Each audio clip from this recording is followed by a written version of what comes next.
ਧਾਰਾ ਕਿਹੜੀ ਲੱਗੀ ਆ ਜੀ 452 ਨਾਲ ਲੱਗੀ ਆ 307 ਦਾ ਮਤਲਬ ਹੁੰਦਾ ਹੈਗਾ ਇਰਾਦਾ ਕਤਲ।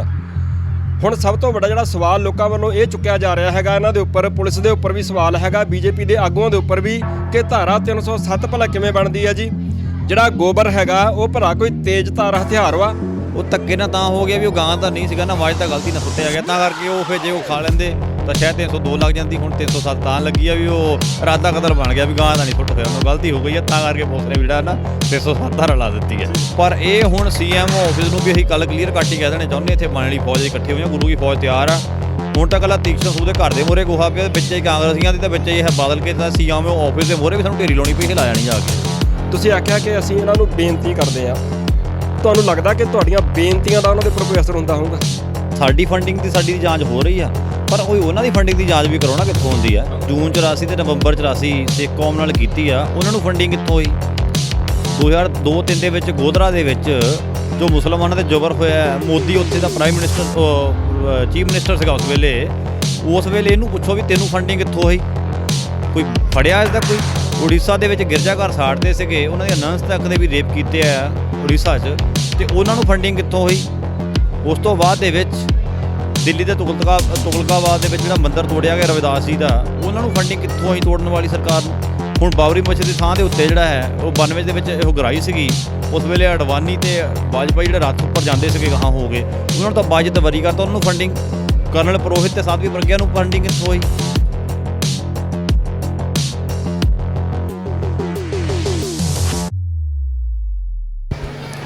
ਸੋ ਦੇਸ਼ਾਂ ਔਰ ਵਿਦੇਸ਼ਾਂ ਦੇ ਵਿੱਚ ਬੈਠ ਕੇ ਤੁਹਾਡੀਆਂ ਨਿਗਾਹਾਂ ਹਮੇਸ਼ਾ ਹੀ ਲੱਗੀਆਂ ਰਹਿੰਦੀਆਂ ਨੇ ਪੰਜਾਬ ਵੱਲ, ਕਿ ਪੰਜਾਬ ਦੇ ਵਿੱਚ ਵਾਪਰ ਕੀ ਕੁਛ ਰਿਹਾ ਹੈਗਾ। ਪਿਛਲੇ ਕਾਫੀ ਲੰਬੇ ਸਮੇਂ ਤੋਂ ਲਗਾਤਾਰ ਜਿੱਥੇ ਪੰਜਾਬ ਦੇ ਵੱਲ ਨਿਗਾਹ ਲੱਗੀਆਂ ਹੁੰਦੀਆਂ ਨੇ, ਉੱਥੇ ਦਿੱਲੀ ਵੱਲ ਵੀ ਤੁਹਾਡੀਆਂ ਨਜ਼ਰਾਂ ਰਹਿੰਦੀਆਂ ਨੇ ਕਿ ਦਿੱਲੀ ਵਿੱਚ ਵਾਪਰ ਕੀ ਰਿਹਾ ਹੈਗਾ।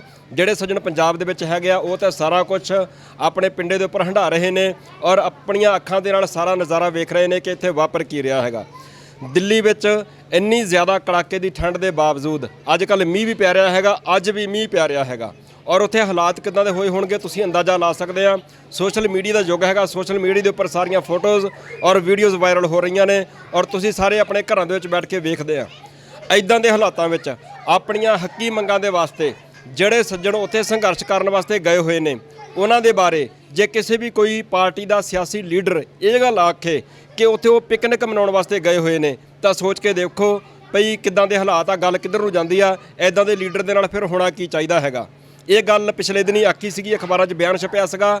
ਬੀਜੇਪੀ ਦੇ ਆਗੂ ਤੀਕਸ਼ਣ ਸੂਦ ਦਾ, ਹੁਸ਼ਿਆਰਪੁਰ ਤੋਂ ਸਾਬਕਾ ਕੈਬਨਿਟ ਮੰਤਰੀ ਹੈਗੇ ਨੇ, ਔਰ ਉਸ ਤੋਂ ਬਾਅਦ ਬੜਾ ਜ਼ਿਆਦਾ ਮਾਮਲਾ ਭਖਿਆ। ਤੁਸੀਂ ਦੇਖਿਆ 2 ਦਿਨ ਪਹਿਲਾਂ ਤੀਕਸ਼ਣ ਸੂਦ ਦੇ ਘਰ ਗੁੱਸੇ ਵਿੱਚ ਆ ਕੇ ਕਿਸਾਨਾਂ ਨੇ ਗੋਹੇ ਦੇ ਨਾਲ ਭਰੀ ਹੋਈ ਟਰਾਲੀ ਲਿਜਾ ਕੇ ਸੁੱਟ ਦਿੱਤੀ ਸੀਗੀ। ਉਸ ਤੋਂ ਬਾਅਦ ਮਾਮਲਾ ਫਿਰ ਜ਼ਿਆਦਾ ਭਖਿਆ। ਉਹਨਾਂ ਨੇ ਹੁਸ਼ਿਆਰਪੁਰ ਸ਼ਹਿਰ ਦੀ ਪੁਲਿਸ ਦੇ ਉੱਪਰ ਦਬਾਅ ਬਣਾਇਆ ਔਰ ਜਿਹੜੇ ਉਹ ਨੌਜਵਾਨ ਸੀਗੇ ਉਹਨਾਂ ਦੇ ਉੱਪਰ ਕੇਸ ਦਰਜ ਹੋ ਗਏ। ਧਾਰਾ ਕਿਹੜੀ ਲੱਗੀ ਆ ਜੀ 452 ਨਾਲ ਲੱਗੀ ਆ 307 ਦਾ ਮਤਲਬ ਹੁੰਦਾ ਹੈਗਾ ਇਰਾਦਾ ਕਤਲ। ਹੁਣ ਸਭ ਤੋਂ ਵੱਡਾ ਜਿਹੜਾ ਸਵਾਲ ਲੋਕਾਂ ਵੱਲੋਂ ਇਹ ਚੁੱਕਿਆ ਜਾ ਰਿਹਾ ਹੈਗਾ ਇਹਨਾਂ ਦੇ ਉੱਪਰ, ਪੁਲਿਸ ਦੇ ਉੱਪਰ ਵੀ ਸਵਾਲ ਹੈਗਾ, ਬੀਜੇਪੀ ਦੇ ਆਗੂਆਂ ਦੇ ਉੱਪਰ ਵੀ, ਕਿ ਧਾਰਾ 307 ਭਲਾ ਕਿਵੇਂ ਬਣਦੀ ਆ ਜੀ। ਜਿਹੜਾ ਗੋਬਰ ਹੈਗਾ ਉਹ ਭਲਾ ਕੋਈ ਤੇਜ਼ ਧਾਰ ਹਥਿਆਰ ਵਾ ਜਿਹਦੇ ਨਾਲ ਉਹਨਾਂ ਨੂੰ ਮਾਰਨ ਗਏ ਸੀਗੇ। ਸੋ ਉਸੇ ਸੰਬੰਧ ਵਿੱਚ ਆਪਾਂ ਗੱਲਬਾਤ ਕਰਾਂਗੇ। ਨੌਜਵਾਨ ਜਿਹੜੇ ਹੈਗੇ ਨੇ ਉਹਨਾਂ ਦੇ ਉੱਪਰ ਮੁਕੱਦਮਾ ਦਰਜ ਹੋ ਚੁੱਕਾ।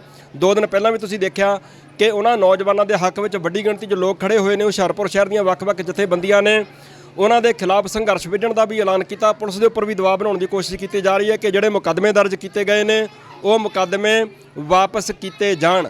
ਸੋ ਮੇਰੇ ਨਾਲ ਸੰਦੀਪ ਸਿੰਘ ਜੀ ਹੈਗੇ ਨੇ, ਬਾਬਾ ਬੂਟਾ ਸਿੰਘ ਜੀ ਹੈਗੇ ਨੇ, ਹੋਰ ਨਿਹੰਗ ਸਿੰਘ ਜਥੇਬੰਦੀਆਂ ਦੇ ਆਗੂ ਹੈਗੇ ਨੇ। ਆਪਾਂ ਉਹਨਾਂ ਨਾਲ ਇਸ ਸੰਬੰਧ ਵਿੱਚ ਗੱਲਬਾਤ ਕਰ ਲੈਂਦੇ ਹਾਂ।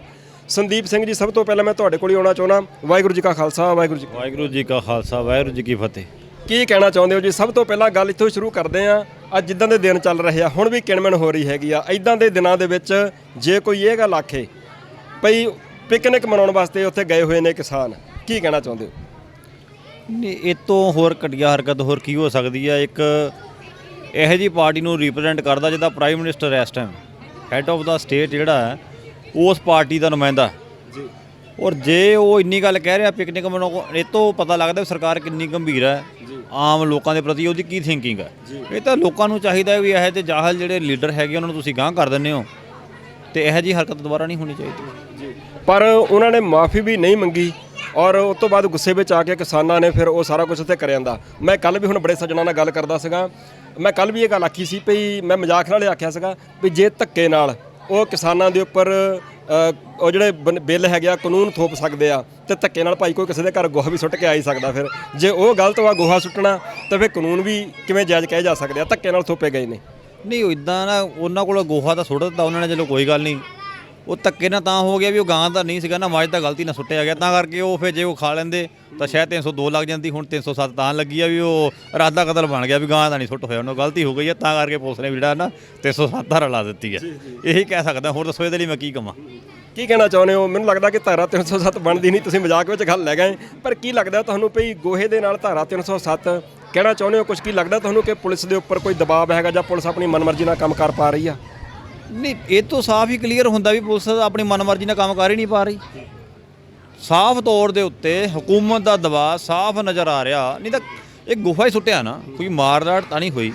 157 ਬਣਦੀ ਸੀ, ਉਹ ਲਾਉਣ ਦੀ ਥਾਂ ਤੇ 307 ਜੇ ਲਾਉਂਦੇ ਆ, ਇਹ ਤਾਂ ਮਤਲਬ ਤਾਂ ਇਹ ਹੋ ਗਿਆ ਵੀ ਉਹ ਗਾਂ ਦਾ ਜਿਹੜਾ ਗੋਬਰ ਖਾਣਾ ਪਸੰਦ ਕਰਦੇ ਆ ਤੇ ਮੂਤ ਪੀਣਾ ਪਸੰਦ ਕਰਦੇ ਆ, ਜਿਹੜਾ ਉਹਨਾਂ ਦੇ ਅਸਲ ਜਿਹੜਾ ਕਿਹਾ ਜਾਂਦਾ ਗਊ ਮੂਤਰ ਤੇ ਗਊ ਗੋਬਰ ਜਿਹੜਾ ਖਾਣਾ ਪਸੰਦ ਕਰਦੇ ਆ। ਇਹਨਾਂ ਕੋਲੋਂ ਜ਼ਿਮੀਂਦਾਰਾਂ ਕੋਲੋਂ ਗਲਤੀ ਇਹ ਹੋ ਗਈ ਕਿਸਾਨਾਂ ਕੋਲੋਂ ਵੀ ਉਹ ਮੱਝ ਦਾ ਸੁੱਟਿਆ ਹੈ ਤੇ ਉਹ ਤਾਂ ਕਰਕੇ ਖਾਧਾ ਨਹੀਂ ਉਹਨਾਂ ਕੋਲ ਗਿਆ।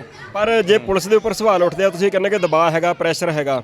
ਪੰਜਾਬ ਦੇ ਵਿੱਚ ਤਾਂ ਕਾਂਗਰਸ ਦੀ ਸਰਕਾਰ ਆ, ਕੈਪਟਨ ਅਮਰਿੰਦਰ ਸਿੰਘ। ਕੀ ਲੱਗਦਾ ਤੁਹਾਨੂੰ ਕਿ ਕੈਪਟਨ ਅਮਰਿੰਦਰ ਸਿੰਘ ਮਤਲਬ ਉਹ ਵੀ ਇੱਕੋ ਹੀ ਨੇ ਸਾਰੇ?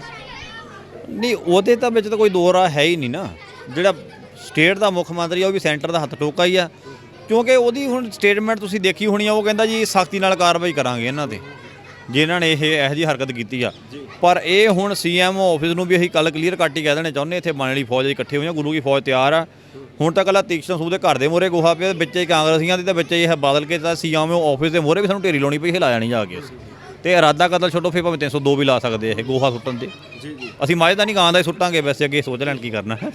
ਜ਼ਰੂਰ ਤੁਸੀਂ ਦੇਖਿਆ ਗੱਲ ਭਾਵੇਂ ਮਜ਼ਾਕ ਵਿੱਚ ਜਾ ਰਹੀ ਹੈਗੀ, ਪਰ ਲੋਕਾਂ ਦੇ ਮਨਾਂ ਵਿੱਚ ਬਹੁਤ ਜ਼ਿਆਦਾ ਗੁੱਸਾ ਹੈਗਾ ਆ ਕਿ ਉਹਨਾਂ ਨੂੰ ਬਜਾਏ ਇਹਦੇ ਕਿ ਆਪਣੀ ਮਾਫੀ ਮੰਗਦੇ ਕਿ ਮੈਂ ਜਿਹੜੇ ਬਿਆਨ ਦਿੱਤੇ ਆ ਪਿਕਨਿਕ ਮਨਾਉਣ ਵਾਸਤੇ ਜਾ ਰਹੇ ਨੇ। ਮੇਰੇ ਨਾਲ ਬੂਟਾ ਸਿੰਘ ਜੀ ਵੀ ਹੈਗੇ ਨੇ, ਆਪਾਂ ਉਹਨਾਂ ਨਾਲ ਵੀ ਗੱਲਬਾਤ ਕਰ ਲੈਂਦੇ ਆ। ਬੂਟਾ ਸਿੰਘ ਜੀ, ਮੈਂ ਨਾ ਜਦੋਂ 18ਵੀਂ ਸਦੀ ਦਾ ਸਿੱਖ ਇਤਿਹਾਸ ਪੜ੍ਹਦਾ ਉਦੋਂ ਵੀ ਦੀਦਾਰੇ ਹੁੰਦੇ ਨੇ, ਔਰ ਜਦੋਂ ਮੈਂ ਹੁਣ ਦਾ ਇਤਿਹਾਸ ਪੜ੍ਹਦਾ ਹੈਗਾ ਤਦ ਵੀ ਦੀਦਾਰੇ ਹੁੰਦੇ ਨੇ। ਅਰਦਾਸ ਵੀ ਹੁਣੇ ਹੋ ਕੇ ਹਟੀ ਹੈ ਥੋੜ੍ਹੀ ਦੇਰ ਪਹਿਲਾਂ, ਜਿਨ੍ਹਾਂ ਨੇ ਆਪਣੇ ਬੰਦ ਕਟਵਾ ਲਏ ਪਰ ਧਰਮ ਨਹੀਂ ਛੱਡਿਆ। ਖੋਪਰੀਆਂ ਲੁਹਾ ਲਈਆਂ, ਬੱਚਿਆਂ ਨੇ, ਮਾਵਾਂ ਨੇ ਆਪਣੇ ਬੱਚਿਆਂ ਦੇ ਟੋਟੇ ਕਰਵਾ ਕੇ ਗਲਾਂ ਦੇ ਵਿੱਚ ਹਾਰ ਪਵਾ ਲਏ, ਪਰ ਉਹਨਾਂ ਨੇ ਆਪਣਾ ਧਰਮ ਨਹੀਂ ਛੱਡਿਆ। ਆਪਣੇ ਖਿੜੇ ਹੀ ਰਹੇ ਨੇ ਨਾ ਜੀ ਉਹ। ਹੁਣ ਵੀ ਮੈਂ ਵੇਖਦਾ ਕਿ ਜੇਲ੍ਹਾਂ ਵਿੱਚ ਜਿਹੜੇ ਸਿੰਘ ਬੰਦ ਹੈਗੇ ਆ ਆਪਣੇ ਹੱਕਾਂ ਵਾਸਤੇ ਗਏ ਨੇ, ਜਦੋਂ ਉਹਨਾਂ ਨੂੰ ਤਰੀਕਾਂ ਤੇ ਲੈ ਕੇ ਆਇਆ ਜਾਂਦਾ ਤੇ ਦਗ ਕਰਦੇ ਚਿਹਰੇ। ਹੁਣ ਕਿਸਾਨ ਉੱਥੇ ਸੰਘਰਸ਼ ਕਰ ਰਹੇ ਆ, ਖੁੱਲ੍ਹੇ ਲੰਗਰ ਚੱਲ ਰਹੇ ਨੇ, ਬਦਾਮਾਂ ਦੀਆਂ ਗਿਰੀਆਂ, ਐਡੇ ਵੱਡੇ ਅਮਰੂਦ ਮੈਂ ਕੱਲ੍ਹ ਖਾ ਕੇ ਆਇਆ ਇੱਕ ਜਗ੍ਹਾ ਜਿੱਥੇ ਮੋਰਚਾ ਲੱਗਾ ਹੋਇਆ। ਮੈਨੂੰ ਲੱਗਦਾ ਕਿ ਉਹਨਾਂ ਨੂੰ ਸ਼ਾਇਦ ਸਿੱਖਾਂ ਦਾ ਸੁਭਾਅ ਨਹੀਂ ਪਤਾ ਹੈਗਾ ਕਿ ਸਿੱਖ ਔਖੇ ਵੇਲੇ ਵਿੱਚ ਵੀ ਚੜ੍ਹਦੀ ਕਲਾ 'ਚ ਰਹਿੰਦੇ ਆ, ਪਰ ਉਹਨਾਂ ਦਾ ਸੋਚਣਾ ਮੈਨੂੰ ਲੱਗਦਾ ਜਾਇਜ਼ ਹੀ ਆ। ਉਹਨਾਂ ਨੂੰ ਐਂ ਲੱਗਦਾ ਹੋਣਾ ਕਿ ਯਾਰ ਵਧੀਆ ਅਮਰੂਦ ਖਾਂਦੇ ਆ, ਵਧੀਆ ਪਕਵਾਨ ਖਾਂਦੇ ਆ, ਪਿਕਨਿਕ ਮਨਾਉਣ ਜਾ ਰਹੇ ਆ। ਸ਼ਾਇਦ ਉਹ ਇਸ ਗੱਲ ਤੋਂ ਖਿੱਚਦੇ ਆ ਉਹ ਤੁਹਾਡੇ ਸੁਭਾਅ ਤੋਂ। ਹਾਂਜੀ, ਵਾਹਿਗੁਰੂ ਖਾਲਸਾ ਵਾਹਿਗੁਰੂ ਜੀ ਕੀ ਫਤਿਹ। ਭਾਈ ਸਾਹਿਬ ਜੀ, ਇਸ ਤਰ੍ਹਾਂ ਹੈ, ਇਹਨਾਂ ਨੂੰ ਸਾਡੇ ਇਤਿਹਾਸ ਬਾਰੇ ਜਾਣਕਾਰੀ ਨਹੀਂ ਲੱਗਦੀ। ਇਸ ਤਰ੍ਹਾਂ ਲੱਗਦਾ ਸਾਨੂੰ, ਕਿਉਂਕਿ ਜੋ ਸਾਡਾ ਇਤਿਹਾਸ ਹੈ ਉਹ ਕੁਰਬਾਨੀਆਂ ਭਰਿਆ ਹੈ। ਸੋ ਜੋ ਇਹਨਾਂ ਨੇ ਤੀਕਸ਼ਣ ਸੂਦ, ਉਹਨਾਂ ਦੇ ਸਮਰੱਥ, ਜੋ ਕੱਲ੍ਹ ਜੋ ਘਟਨਾ ਹੋਈ, ਨੌਜਵਾਨ ਵੀਰਾਂ ਬੱਚਿਆਂ ਨੇ ਜੋ ਸੂਦ ਦੇ ਘਰ ਦੇ ਅੱਗੇ ਗੋਹਾ ਸਿੱਟਿਆ, ਉਹਦੇ ਉੱਤੇ 307 ਜੋ ਲਗਾਈ ਗਈ ਮਹਿਕਮੇ ਪੁਲਿਸ ਵੱਲੋਂ, ਉਹ ਸਰਾਸਰ ਗਲਤ ਹੈ। ਸੋ ਭਾਈ, ਇਹਨਾਂ ਨੂੰ ਇਹ ਨਹੀਂ ਪਤਾ ਕਿ ਜਿੱਦਣ ਦਾ ਇਹ ਸੰਘਰਸ਼ ਸ਼ੁਰੂ ਹੋਇਆ ਉਸ ਦਿਨ ਤੋਂ ਲਾ ਕੇ ਅੱਜ ਤੱਕ ਕਿੰਨੀਆਂ ਮੌਤਾਂ ਕੁਰਬਾਨੀਆਂ ਹੋ ਚੁੱਕੀਆਂ, ਇਹਨਾਂ ਨੂੰ ਉਹ ਨਹੀਂ ਦਿਖਦਾ। ਅੱਜ ਇਹਨਾਂ ਨੂੰ ਗੋਹਾ ਸਿੱਟਿਆ ਉਹ ਦਿਖ ਰਿਹਾ। ਇਹਨੂੰ ਸੂਦ ਸਾਹਿਬ ਨੂੰ ਬੜੇ ਠੰਡੇ ਮਿਹਦੇ ਦੇ ਨਾਲ ਵਿਚਾਰਨਾ ਚਾਹੀਦਾ ਕਿ ਆਪਾਂ ਕਿੱਧਰ ਨੂੰ ਜਾ ਰਹੇ ਹਾਂ। ਇੱਕ ਤੂੰ ਜ਼ਿੰਮੇਵਾਰ ਬੰਦਾ ਹੋਇਆ, ਤੂੰ ਕੱਲ ਤੇਰੇ ਮੁਖ ਦੇ ਵਿੱਚੋਂ ਜੋ ਗੰਦੀ ਸ਼ਬਦਾਵਲੀ ਨਿਕਲੀ ਉਹ ਬਹੁਤ ਨਿੰਦਣਯੋਗ। ਤੈਨੂੰ ਤਾਂ ਵੱਡੇ ਹਿਰਦੇ ਦੇ ਨਾਲ ਸਗੋਂ ਬੱਚਿਆਂ ਨੂੰ ਸੱਦ ਕੇ ਉਹਨਾਂ ਦੇ ਨਾਲ ਪਿਆਰ ਦੇ ਨਾਲ ਗੱਲ ਕਰਨੀ ਚਾਹੀਦੀ ਸੀ, ਪਰ ਤੂੰ ਜੋ ਤੇਰੇ ਸਮਰਥਕ ਤਾਂ ਤੁਸੀਂ ਜੋ ਉਹਨਾਂ ਨੂੰ ਭੱਦੀ ਸ਼ਬਦਾਵਲੀ ਬੋਲੀ, ਇਸ ਕਰਕੇ ਸਿੱਖ ਕੌਮ ਦੇ ਵਿੱਚ ਬਹੁਤ ਜ਼ਿਆਦਾ ਰੋਹ ਹੈ।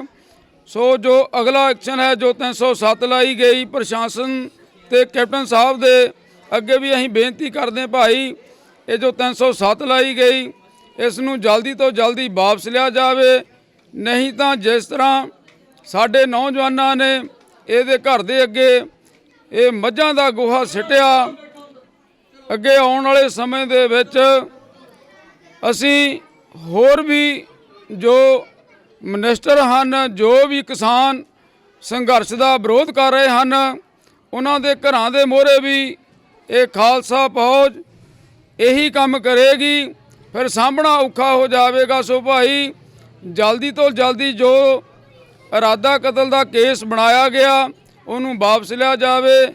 ਸੋ ਦੂਸਰੀ ਬੇਨਤੀ ਕਿ ਜੋ ਤਕਰੀਬਨ ਅੱਜ ਤੱਕ 53 ਤੋਂ ਉੱਤੇ ਜੋ ਇਸ ਸੰਘਰਸ਼ ਦੇ ਵਿੱਚ ਸ਼ਹੀਦੀਆਂ ਹੋ ਚੁੱਕੀਆਂ ਹਨ, ਉਹਨਾਂ ਨੂੰ ਦੇਖਿਆ ਜਾਵੇ। ਇਹਨਾਂ ਮਿਨਿਸਟਰਾਂ ਦੇ ਉੱਤੇ ਜੋ ਜ਼ਿੰਮੇਵਾਰ ਬੰਦੇ ਹਨ, ਇਹਨਾਂ ਦੇ ਉੱਤੇ 302 ਲਾਈ ਜਾਵੇ। ਸੋ ਸਾਡੀ ਇਹੀ ਬੇਨਤੀ ਹੈ। ਸੋ ਦੂਸਰੀ ਬੇਨਤੀ ਆਪਣੀ ਜੋ ਆਪਾਂ ਸਾਰੇ ਇਕੱਠੇ ਹੋ ਕੇ ਇਸ ਸੰਘਰਸ਼ ਦੇ ਵਿੱਚ ਹਿੱਸਾ ਪਾਈਏ ਤੇ ਆਉਣ ਵਾਲੇ ਸਮੇਂ ਦੇ ਵਿੱਚ ਜੋ ਆਪਾਂ ਜਿੱਤ ਪ੍ਰਾਪਤ ਕਰੀਏ। ਵਾਹਿਗੁਰੂ ਜੀ ਕਾ ਖਾਲਸਾ ਜੀ ਫਤਿਹ। ਬਾਬਾ ਜੀ ਫਤਿਹ ਤੁਸੀਂ ਬੁਲਾਤੀ ਹੈ, ਪਰ ਇੱਕ ਸਵਾਲ ਹੋਰ ਹੈਗਾ ਹਲੇ। ਤੁਸੀਂ ਆਖਿਆ ਕਿ ਅਸੀਂ ਇਹਨਾਂ ਨੂੰ ਬੇਨਤੀ ਕਰਦੇ ਹਾਂ, ਤੁਹਾਨੂੰ ਲੱਗਦਾ ਕਿ ਤੁਹਾਡੀਆਂ ਬੇਨਤੀਆਂ ਦਾ ਉਹਨਾਂ ਦੇ ਉੱਪਰ ਕੋਈ ਅਸਰ ਹੁੰਦਾ ਹੋਊਗਾ? ਚਲੋ ਅਸੀਂ ਤਾਂ ਫੇਰ ਵੀ ਬਹੁਤ ਜਿਗਰੇ ਦੇ ਨਾਲ, ਠੰਡੇ ਦਿਮਾਗ ਦੇ ਨਾਲ ਅਸੀਂ ਫੇਰ ਵੀ ਉਹਨਾਂ ਦੇ ਮੂਹਰੇ ਬੇਨਤੀ ਕਰਦੇ ਹਾਂ, ਪਰ ਸਾਨੂੰ ਉਹਦਾ ਬੇਨਤੀ ਲਫ਼ਜ਼ ਵਰਤਣਾ ਨਹੀਂ ਚਾਹੀਦਾ, ਕਿਉਂਕਿ ਅੱਜ ਤਕਰੀਬਨ 3 ਤੋਂ 4 ਮਹੀਨੇ ਹੋ ਗਏ ਸੰਘਰਸ਼ ਨੂੰ ਚੱਲਦਿਆਂ ਹੋਇਆਂ। ਜੋ ਕੜਾਕੇ ਦੀ ਠੰਡ ਦੇ ਵਿੱਚ ਸੜਕਾਂ ਦੇ ਉੱਤੇ ਜੋ ਬਜ਼ੁਰਗ, ਬੱਚੇ, ਬੀਬੀਆਂ, ਭਰਾ ਸਾਡੇ ਇੰਨਾ ਮੀਂਹ ਪੈ ਰਿਹਾ ਹੈ, ਉਹਦੇ ਵਿੱਚ ਮੀਂਹ ਦੇ ਵਿੱਚ ਬੈਠੇ ਹਨ। ਸੋ ਭਾਈ ਇਹ ਜਲਦੀ ਤੋਂ ਜਲਦੀ ਮਸਲਾ ਹੱਲ ਕੀਤਾ ਜਾਵੇ। ਸੋ ਮੋਦੀ ਸਾਹਿਬ, ਜਿਨ੍ਹਾਂ ਵੋਟਾਂ ਨੂੰ ਲੈ ਕੇ ਤੂੰ ਪ੍ਰਧਾਨ ਮੰਤਰੀ ਬਣਿਆ, ਤੂੰ ਇਹ ਜੋ ਕੋਠੀਆਂ ਦੇ ਸੁੱਖ ਆਰਾਮ ਮਾਣ ਰਿਹਾ, ਇਹ ਤੇਰੇ ਕੋਲ ਨਹੀਂ ਰਹਿਣੇ, ਕਿਉਂਕਿ ਇਹ ਇੱਕ ਆਵਾਮ ਦੀ ਗੱਲ ਬਣ ਗਈ ਹੈ, ਕੋਈ ਇੱਕ ਫਿਰਕੇ ਦੀ ਗੱਲ ਨਹੀਂ ਹੈ। ਸੋ ਜਲਦੀ ਤੋਂ ਜਲਦੀ ਇਹ ਮਸਲਾ ਹੱਲ ਕੀਤਾ ਜਾਵੇ। ਵਾਹਿਗੁਰੂ ਜੀ ਕਾ ਖਾਲਸਾ, ਵਾਹਿਗੁਰੂ ਜੀ ਕੀ ਫਤਿਹ। ਮੈਂ ਸੰਦੀਪ ਸਿੰਘ ਜੀ ਦੇ ਕੋਲੋਂ ਇੱਕ ਸਵਾਲ ਹੋਰ ਜਾਣਨਾ ਚਾਹੁੰਦਾ। ਸੰਦੀਪ ਸਿੰਘ ਜੀ, ਕਈ ਵਾਰੀ ਨਾ ਮੈਂ ਸੋਚਦਾ ਹੈਗਾ ਕਿ ਤੁਸੀਂ ਦੇਖੋ ਬਹੁਤ ਸਾਰੀਆਂ ਬੀਬੀਆਂ ਹੈਗੀਆਂ ਨੇ ਜਿਨ੍ਹਾਂ ਵਿੱਚ ਕੋਈ ਫਿਲਮੀ ਕਲਾਕਾਰ ਵੀ ਹੋ ਸਕਦੇ ਆ, ਤੇ ਉਹ ਬੀਜੇਪੀ ਦੇ ਕੋਈ ਹੋਰ ਵੀ ਆਗੂ ਹੈਗੇ ਆ। ਉਹ ਬੜੇ ਸੋਸ਼ਲ ਮੀਡੀਆ 'ਤੇ ਮੈਂ ਵੇਖਦਾ ਉਹਨਾਂ ਦੀ ਕਈ ਵਾਰੀ ਵੀਡੀਓਜ਼, ਉਹ ਕਹਿੰਦੇ ਕਿ ਜਿਹੜੇ ਕਿਸਾਨ ਹੈਗੇ ਨੇ, ਤੁਸੀਂ ਕਹਿੰਦੇ ਗਰੀਬ ਕਿਸਾਨ ਆ, ਲੋੜਵੰਦ, ਉਹ ਤਾਂ ਕਹਿੰਦੇ ਉੱਥੇ ਮਤਲਬ ਬਦਾਮ ਖਾਂਦੇ ਆ, ਵੱਡੀਆਂ ਵੱਡੀਆਂ ਮਰਸਡੀਜ਼ ਕਿਹੜੀ ਗੱਡੀ, ਮੈਨੂੰ ਤਾਂ ਨਾਂ ਵੀ ਨਹੀਂ ਆਉਂਦੇ ਹੈਗੇ, ਆਖੇ ਉਹਨਾਂ ਗੱਡੀਆਂ ਵਿੱਚ ਘੁੰਮਦੇ ਆ, ਉਹਨਾਂ ਕੋਲ ਆਈਫੋਨ ਆ 1.5 ਲੱਖ ਰੁਪਏ ਦੇ, ਵੀ ਇਹ ਕਿੱਧਰੋਂ ਗਰੀਬ ਹੈਗੇ ਆ। ਮੈਨੂੰ ਲੱਗਦਾ ਕਿ ਉਹਨਾਂ ਨੂੰ ਤੁਹਾਡਾ ਇਹ ਸਾਰਾ ਕੁਝ ਹੀ ਚੁੱਭਦਾ ਹੈਗਾ ਆ। ਕੀ ਕਹਿਣਾ ਚਾਹੁੰਦੇ ਹੋ? ਉਹਨਾਂ ਨੂੰ ਤਾਂ ਗੁਰੂ ਪਾਤਸ਼ਾਹ ਦਾ ਲੰਗਰ ਵੀ ਚੁੱਭਦਾ ਹਾਂ, ਵੀ ਇੰਨਾ ਕੁਝ ਕਿੱਥੋਂ ਖਾਈ ਪੀ ਜਾਂਦੇ ਆ। ਤੇ ਜਿਹੜੀਆਂ ਆਪਣੇ ਕੋਲ ਉਹਨਾਂ ਦੀ ਸਾਡੀ ਫੰਡਿੰਗ ਦੀ ਜਾਂਚ ਹੋ ਰਹੀ ਆ, ਪਰ ਕੋਈ ਉਹਨਾਂ ਦੀ ਫੰਡਿੰਗ ਦੀ ਜਾਂਚ ਵੀ ਕਰੋ ਨਾ ਕਿੱਥੋਂ ਹੁੰਦੀ ਆ। ਉਹ ਕਹਿੰਦੇ ਆ ਜੀ, ਉਹ ਕਹਿੰਦੇ ਫੰਡਿੰਗ ਕਹਾਂ ਸੇ ਹੋਤੀ ਹੈ, ਸਵਾਲ ਖੜਾ ਕੀਤਾ ਜਾਂਦਾ। ਸਰਦਾਰ ਰਵੀ ਸਿੰਘ, ਪੂਰਾ ਵਰਲਡ ਦੀਆਂ ਸਰਕਾਰਾਂ ਉਹਨਾਂ ਨੂੰ ਮੰਨ ਦਿੰਦੀਆਂ, ਪਰ ਇਹ ਸਵਾਲ ਖੜਾ ਕਰਦੇ ਆ, ਉਹਨਾਂ ਨੂੰ ਅੱਤਵਾਦੀ ਕਹਿੰਦੇ ਆ। ਉਹਨਾਂ ਦੀ ਜਿਹੜੀ ਜਥੇਬੰਦੀ ਹੈਗੀ ਆ ਖਾਲਸਾ ਏਡ, ਉਹਦੇ ਤੇ ਵੀ ਉਂਗਲ ਚੁੱਕਦੇ ਆ। ਫੰਡਿੰਗ ਕਹਾਂ ਸੇ ਹੋਤੀ ਹੈ ਸਵਾਲ ਕਰਦੇ ਆ। ਹੁਣ ਸਾਨੂੰ ਤਾਂ ਸਵਾਲ ਕਰਤਾ ਫੰਡਿੰਗ ਕਹਾਂ ਸੇ ਹੋਤੀ ਹੈ। ਜਿਨ੍ਹਾਂ ਨੇ ਜੂਨ 84 ਤੇ ਨਵੰਬਰ 84 ਸਿੱਖ ਕੌਮ ਨਾਲ ਕੀਤੀ ਆ, ਉਹਨਾਂ ਨੂੰ ਫੰਡਿੰਗ ਕਿੱਥੋਂ ਹੋਈ? 2002-03 ਦੇ ਵਿੱਚ ਗੋਧਰਾ ਦੇ ਵਿੱਚ ਜੋ ਮੁਸਲਮਾਨਾਂ ਤੇ ਜ਼ਬਰ ਹੋਇਆ, ਮੋਦੀ ਉੱਥੇ ਦਾ ਪ੍ਰਾਈਮ ਮਿਨਿਸਟਰ, ਚੀਫ ਮਿਨਿਸਟਰ ਸੀਗਾ ਉਸ ਵੇਲੇ ਇਹਨੂੰ ਪੁੱਛੋ ਵੀ ਤੈਨੂੰ ਫੰਡਿੰਗ ਕਿੱਥੋਂ ਹੋਈ? ਕੋਈ ਫੜਿਆ ਇਸ ਦਾ ਕੋਈ? ਉੜੀਸਾ ਦੇ ਵਿੱਚ ਗਿਰਜਾਘਰ ਸਾੜਤੇ ਸੀਗੇ, ਉਹਨਾਂ ਦੇ ਨੰਸ ਤੱਕ ਦੇ ਵੀ ਰੇਪ ਕੀਤੇ ਆ ਉੜੀਸਾ 'ਚ, ਤੇ ਉਹਨਾਂ ਨੂੰ ਫੰਡਿੰਗ ਕਿੱਥੋਂ ਹੋਈ? ਉਸ ਤੋਂ ਬਾਅਦ ਦੇ ਵਿੱਚ ਦਿੱਲੀ ਦੇ ਤੁਗਲਕਾਬਾਦ ਦੇ ਵਿੱਚ ਜਿਹੜਾ ਮੰਦਿਰ ਤੋੜਿਆ ਗਿਆ ਰਵਿਦਾਸ ਜੀ ਦਾ, ਉਹਨਾਂ ਨੂੰ ਫੰਡਿੰਗ ਕਿੱਥੋਂ ਹੋਈ ਤੋੜਨ ਵਾਲੀ ਸਰਕਾਰ ਨੂੰ? ਹੁਣ ਬਾਬਰੀ ਮਸਜਿਦ ਦੀ ਥਾਂ ਦੇ ਉੱਤੇ ਜਿਹੜਾ ਹੈ ਉਹ 92 ਦੇ ਵਿੱਚ ਇਹੋ ਗਰਾਈ ਸੀਗੀ, ਉਸ ਵੇਲੇ ਅਡਵਾਨੀ ਤੇ ਵਾਜਪਾਈ ਜਿਹੜੇ ਰੱਥ ਉੱਪਰ ਜਾਂਦੇ ਸੀਗੇ ਗਾਹਾਂ ਹੋ ਗਏ, ਉਹਨਾਂ ਨੂੰ ਤਾਂ ਬਾਜਦ ਵਰੀ ਕਰਤਾ, ਉਹਨਾਂ ਨੂੰ ਫੰਡਿੰਗ। ਕਰਨਲ ਪੁਰੋਹਿਤ ਤੇ ਸਾਧਵੀ ਪ੍ਰਗਿਆ ਨੂੰ ਫੰਡਿੰਗ ਕਿੱਥੋਂ ਹੋਈ? ਹੁਣ ਇੰਨੇ ਸਵਾਲ ਅਸੀਂ ਖੜੇ ਕਰਤੇ ਆ ਕਿ 1947 ਤੋਂ ਬਾਅਦ ਵਿੱਚ ਸਾਨੂੰ ਫਟਾਫਟ ਹੀ ਖਾਲਿਸਤਾਨੀ, ਅੱਤਵਾਦੀ, ਵੱਖਵਾਦੀ, ਸਾਡੇ ਤੇ ਬੜੇ ਇਲਜ਼ਾਮ ਫਟਾਫਟ ਲਾ ਦਿੰਦੇ ਆ ਵੀ ਕੱਟੜਪੰਥੀ ਆ। ਸਾਨੂੰ ਤਾਂ ਬੜਾ ਕੁਝ ਕਹਿ ਦਿੱਤਾ ਜਾਂਦਾ, ਪਰ ਕੀ ਸਨ 47 ਤੋਂ ਬਾਅਦ ਦੇ ਵਿੱਚ ਸਿੱਖ ਤੇ ਮੁਸਲਮਾਨ ਹੀ ਕੱਟੜਪੰਥੀ ਆ ਇਸ ਦੇਸ਼ ਦੇ ਵਿੱਚ? ਹਿੰਦੂ ਕੋਈ ਅੱਤਵਾਦੀ ਨਹੀਂ ਆਇਆ ਅੱਜ ਤੱਕ। ਇਹ ਦੱਸੋ ਮੈਨੂੰ 47 ਤੋਂ ਲੈ ਕੇ ਹੁਣ ਤੱਕ ਦਾ ਇੱਕ ਹਿੰਦੂ ਅੱਤਵਾਦੀ ਦਿਖਾ ਦਿਓ। ਪਰ ਵਾਕਈ ਮੈਨੂੰ ਲੱਗਦਾ ਕਰਨ ਵਾਲੇ ਉਹ ਕੌਣ ਹੈ? ਸਾਡੀ ਫੰਡਿੰਗ ਤਾਂ ਚੈੱਕ ਹੋ ਗਈ, ਤੇ ਇਹਨਾਂ ਦੀ ਫੰਡਿੰਗ ਚੈੱਕ ਕਰੋ ਨਾ ਵੀ ਆਹ ਕਰਤੂਤਾਂ ਕਰਨ ਵਾਲੇ ਕੌਣ ਹੈ। ਅਸੀਂ ਇਹ ਜੇ ਸਾਨੂੰ ਵੱਖਵਾਦੀ ਕਹਿੰਦੇ ਸੀ, ਵੱਖਵਾਦੀ ਚੰਗੇ। ਜੇ ਅਸੀਂ ਇਹੋ ਜਿਹੇ ਵੱਖਵਾਦੀ ਬਦਾਮਾਂ ਦੇ ਲੰਗਰ ਲਾ ਸਕਦੇ ਆ, ਤੇ ਫਿਰ ਅਸੀਂ ਸੱਤਵਾਦੀਆਂ ਨੇ ਕਾਹਨੂੰ ਰਲ ਕੇ ਭੁੱਖੇ ਮਰਨਾ?